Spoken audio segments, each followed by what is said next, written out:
When I was in middle school, I was sexually harassed by boys that I rode the bus with, 2 brothers. And then the following year, I started talking to a man on MySpace. A lot of our conversations were just how my day was, how soccer was, my friends. Turns out he was arrested for prostitution of a minor across state lines as a federal crime, and the FBI believed that he was stalking me for over a year at the point of his arrest, and we had become very good friends, and he lived in the same town that I did, and so that's kind of when the anxiety really kicked in, the self-harm. I believed a lot of lies about my body. I kind of thought that was the culprit, that was what caused everything. So I worked hard to destroy it.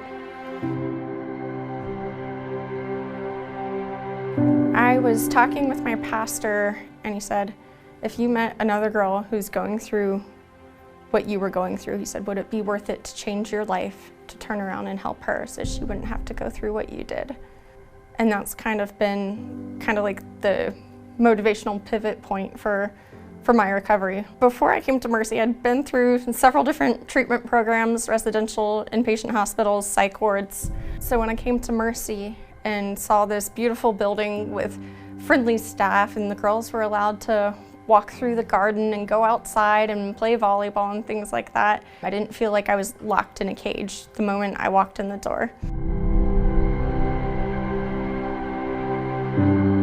Probably the first 2 months I was at Mercy, I still had really bad panic attacks, and so that's something that I put most of my focus on, was the anxiety. So I focused on things that made me safe, that made me feel safe where I was.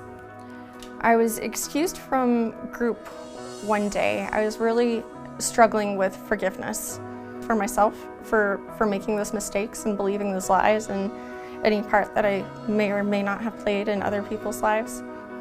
And I went to my room to pray about it, and I ended up face down on the ground, and I said, God, why can't I forgive myself, you know?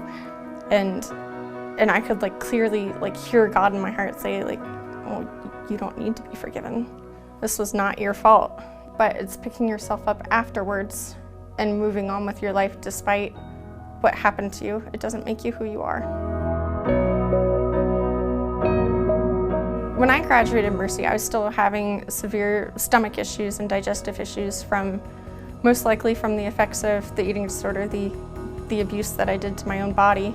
A lot of that was a huge test of faith. And that's again where, trusting God, and by faith and not by sight, because I had to trust Him, and I had to trust that He knew what He was doing. And through that process is where I really learned how to use my voice. And I met my husband at work. We both worked in a pet hospital together, and at the time I was still struggling with digestive issues, so I went to work and I went home.